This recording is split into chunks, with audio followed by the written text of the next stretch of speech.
ना होगा, और अगर सब मिलकर कोशिश करें तो रास्ता निकल सकता है। राजू के चेहरे पर एक उम्मीद की किरण जागती है। हाँ बाबा जी, अगर सब मिलकर काम करें तो हम पानी ढूंढ सकते हैं। हमने पहले कभी ये कोशिश ही नहीं की। लेकिन इतनी कठिन जमीन में नया कुआं खोदना आसान नहीं। मुश्किल जरूर है, नामुमकिन नहीं। अगर हम मिलकर काम करें तो ये हो सकता है। राजू खड़ा हो जाता है। उसकी आंखों में एक नई रोशनी है। तो फिर हम कल से काम शुरू करेंगे। मैं गांव के सभी युवाओं को इकट्ठा करूंगा। हम मिलकर नया कुआं खोदेंगे। यह कहते हुए वह शामू के साथ गांव के दूसरे युवाओं को बुलाने के लिए निकल पड़ता है। कहीं दूर से गरज की हल्की सी आवाज आती है, जैसे आकाश ने उनकी उम्मीदों की गवाही दे दी हो।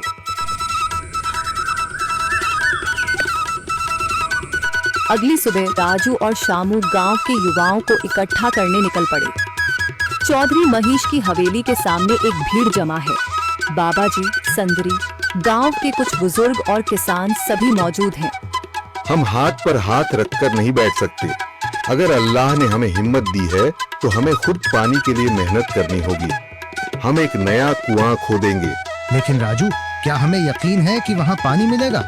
बेटा, पानी जमीन के अंदर होता है, बस सही जगह खोदने की जरूरत है। हमने अपने बुजुर्गों से सुना था कि पुरानी नहर के पास जमीन नरम थी, शायद वहीं पानी हो। बाबा जी सही कह रहे हैं।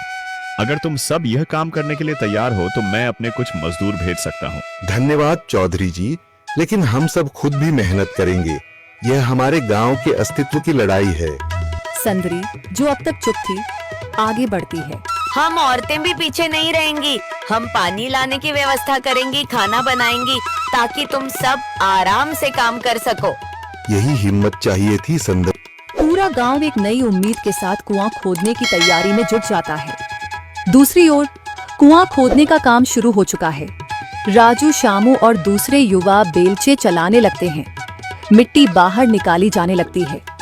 तेज गर्मी के बावजूद सब पूरी हिम्मत के साथ जुटे हुए हैं। दोपहर की तेज धूप जमीन आग की तरह तप रही है। गांव के लोग लगातार कुआं खोदने में जुटे हैं।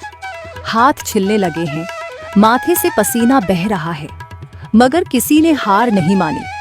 महिलाएं पानी और सत्तू लेकर आती हैं ताकि पुरुषों को कुछ राहत मिले। हमें और गहराई तक जाना होगा। अब तक सिर्फ सूखी मिट्टी और पत्थर ही निकल रहे हैं। राजू, यह बहुत कठिन काम है। अगर हमें पानी न मिला?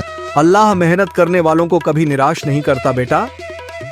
तुम सब अपनी कोशिश जारी रखो, पानी जरूर निकलेगा।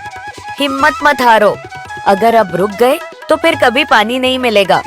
सभी फिर से जोश में आकर काम में जुट जाते हैं, मगर सूरज की तपिश बढ़ती जा रही है और कई लोगों की सांसें तेज चलने लगती हैं।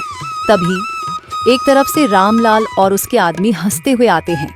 अरे भाई, तुम्हें लगता है कि जमीन तुम पर रहम करेगी? हाँ हाँ, ना समझ लोग, ये सब बेकार की मेहनत है।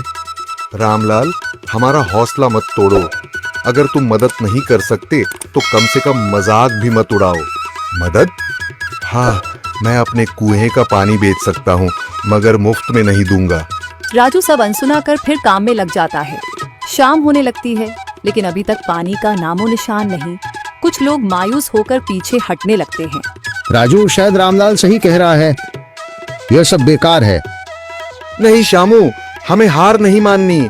अगर आज हार गए तो फिर कभी हिम्मत नहीं कर पाएंगे। तभी अचानक फावड़ा किसी कठोर चीज से टकराता है।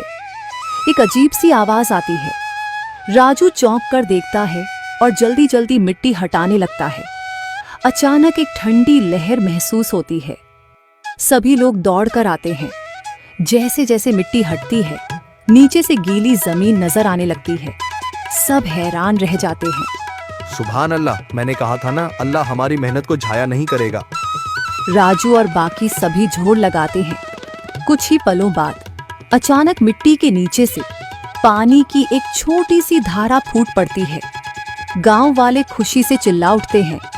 पानी पानी निकल आया। यह अल्लाह की कुदरत है रामलाल, जिस पर तुम्हें यकीन नहीं था। पूरा गांव आनंद से झूम उठता है। लोग एक दूसरे को बधाइयां देते हैं। औरतें दुआ करने लगती हैं। कुछ दिन बीत चुके हैं। गांव वाले नए कुएं से पानी भर रहे हैं, खेतों को सींच रहे हैं और जिंदगी फिर से पटरी पर लौट रही है। मगर रामलाल अब भी अपनी